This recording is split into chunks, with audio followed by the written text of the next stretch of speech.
We've got a 1991 Honda CRX, and I am going to be removing and installing a new ECU. So the way you do this is you are going to be working under the passenger seat well. And if you have a floor mat, obviously we'll get that out of the way. And the next step here is going to be pulling up the carpet on this car. And on my car, and I think in most cars, you don't have anything attaching this carpet, so it's really just a matter of kind of pulling it down. Be really careful, you don't want to tear it, especially if this thing's a bit old.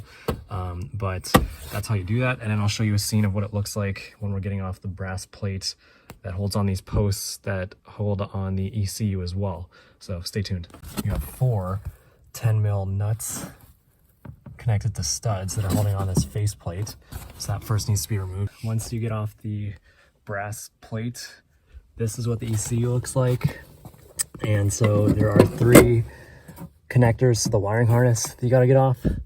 And there's no other bolts, it's just those 4 nuts up there. And so now you just depress these tabs. Might have to do this off camera, but you're going to depress those tabs, pull those connectors out, lift these thing off the 4 posts, and then you can put in the new one. That's what they look like once they get off. This guy was the hardest one. Press it down and just kind of try to wiggle it and move this thing off the posts, and then you've got those other 2 right there.